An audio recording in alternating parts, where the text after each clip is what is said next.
ថ្ងៃនេះដែរគ្រីមស៊ុំនាំបំភងមកស្គាល់ប្រវត្តិនិងលក្ខណៈពិសេសនៃប្រាសាទអយមប្រាសាទអយមស្ថិតនៅចុងបំផុតខាងត្បូងនៃបារាយណ៍ខាងលិចប្រាសាទនេះកសាងឡើងក្នុងសតវត្សទី7និង9សិលាចារឹកដែលបានរកឃើញនៅលើសសរបញ្ជាក់ប្រាប់ពីកាលបរិច្ឆេទនៃប្រាសាទអយមគឺឆ្នាំ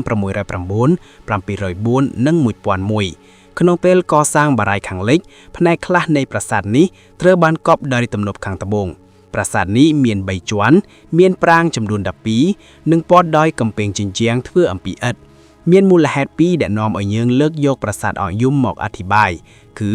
ទី1ខ្មែរភាគច្រើនមិនបានស្គាល់ថាតំបន់សៀមរាបអង្គរមុនការលេចធ្លោឡើងនៃរាជធានីយសោធរៈឬអង្គរត្រូវបានឆ្លងកាត់សម័យបុរីអង្គរដកឋានថ្កើងមួយរួចទៅហើយក៏ប៉ុន្តែជាអកុសលសពថ្ងៃនេះនៅសល់តែស្លាកស្នាមខាងបុរាណវិទ្យាតែបន្តិចបន្តួចប៉ុណ្ណោះព្រោះថាក្រោយពីការធ្វើកំណាយដើម្បីសិក្សាស្រាវជ្រាវខឿនប្រាសាទទាំងនោះក៏ត្រូវបានលុបកប់ក្នុងដីបាត់ទៅវិញ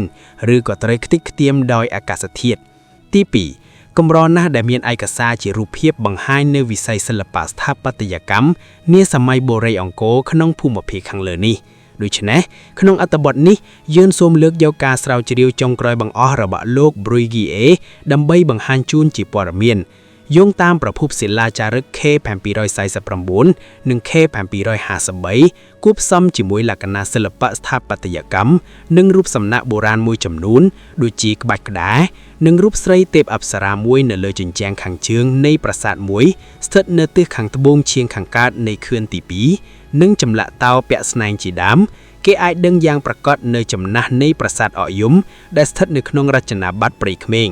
ទន្ទឹមនឹងនេះដែរយើងក៏អាចដឹងទៀតថាប្រាសាទបុរីអង្គរនេះដែលកសាងឡើងអំពីឥដ្ឋនាសតវត្សទី11ត្រូវបានទទួលការជួសជុលតុបតែងឡើងវិញដើម្បីទុកជាទីគោរពសក្ការៈដោយវត្តមានរបស់សិលាចារឹក K753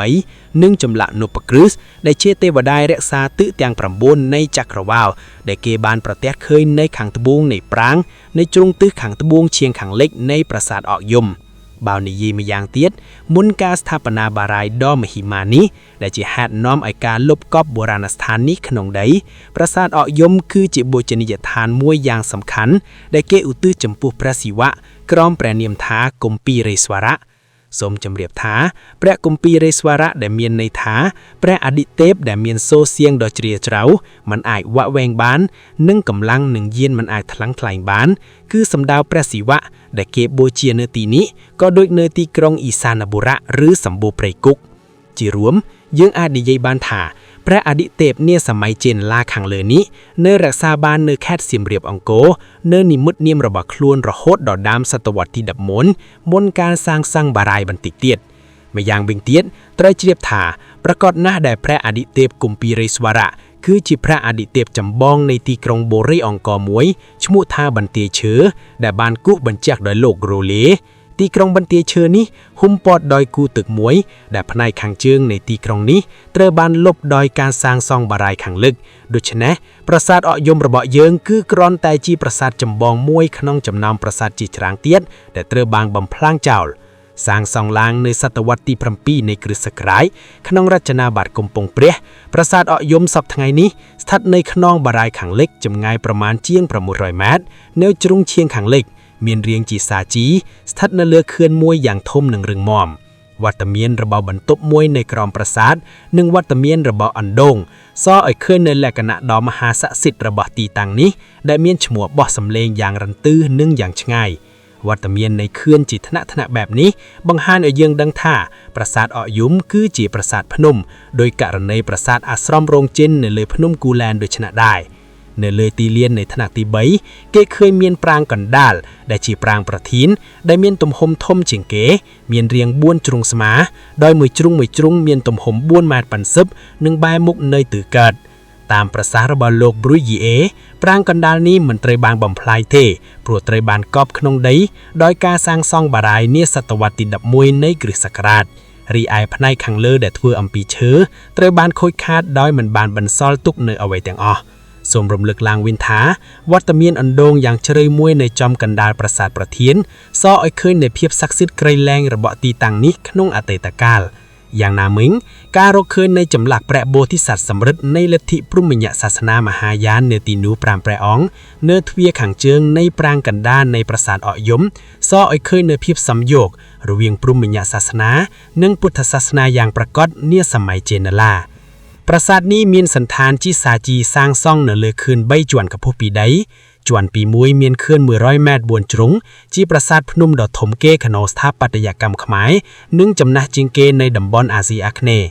លោក Bernard Philip Grossier លើកឡើងថាប្រាសាទអកយំស្ថិតនៅកណ្ដាលទីក្រុងនៃបារាយណ៍ខាងលិចគឺទីក្រុងអមរេនត្រាបូរៈការសិក្សាស្រាវជ្រាវបានសន្និដ្ឋានថាប្រាសាទនេះមានការប្រែប្រួលច្រើនដោយមានការផ្លាស់ប្ដូរកាយចុះកែឡើងមុនពេលដែលគេបង្កើតឲ្យមានជាន់ទី1ជាន់ទី2និងជាន់ទី3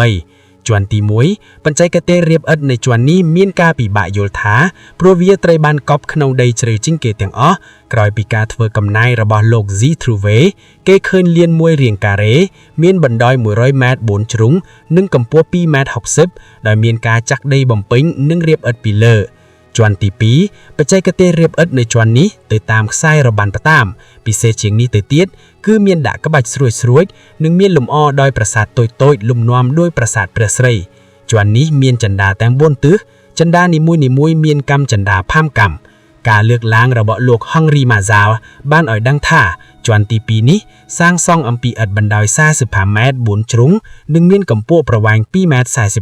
49នៅជាន់ទី2នេះមានតួប៉មចំនួន4និងតួប៉មតូចៗចំនួន6ដែលព័ទ្ធជុំវិញតួកណ្ដាលជាន់ទី3ជាន់នេះមានប្រវែង17ម៉ែត្រ4ជ្រុងនិងមានកម្ពស់1ម៉ែត្រ80ដែលនៅកណ្ដាលមានតួប៉មធំមួយសាងសង់អំពីឥដ្ឋ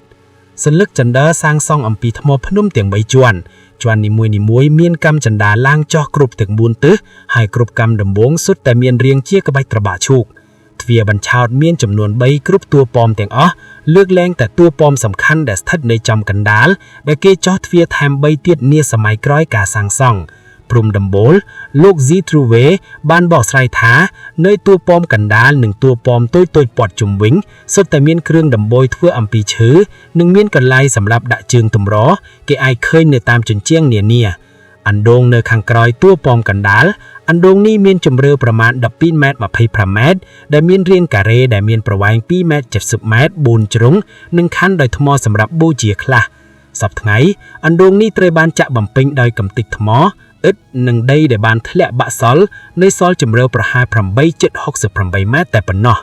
ជើងទម្រភេសិវលិង្គៈនៅតួប៉មកណ្ដាលតាមលោក Z. Trouvé បានលើកឡើងថាក្នុងតួប៉មកណ្ដាលមានជើងទម្រធំមួយដែលមានប្រវែង2ម៉ែត្រ75និងពិតជាមានដាក់តម្កល់ព្រះសិវលិង្គៈនៅពីលើគូទឹកជុំវិញប្រាសាទទីក្រុងសំខាន់សម័យបុរេអង្គរមួយនេះព័ទ្ធជុំវិញដោយគូទឹកប៉ុន្តែគូទឹកខាងជើងត្រូវបានកែប្រែដោយការលើកទំនប់បារាយណ៍ខាងលិច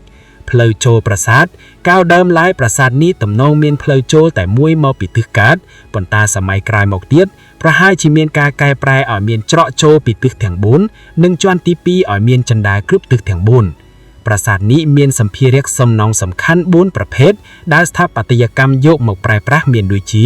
ទី1ឥដ្ឋជាសម្ភារៈសំខាន់ដែលបុព្វបុរសខ្មែរយកមកសាងសង់តួប៉មកណ្ដាលខឿននិងតួប៉មតូចៗព័ទ្ធជុំវិញនិងរៀបអណ្ដូងនៅខាងក្រោម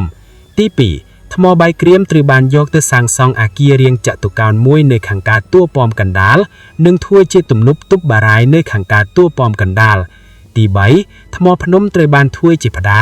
សសរពេជ្រស៊ុមទ្វារសន្លឹកចិន្តាផ្ទាំងសិលាចារឹកជាពិសេសជើងទម្រព្រះសិវលិង្គៈដ៏ធំមួយ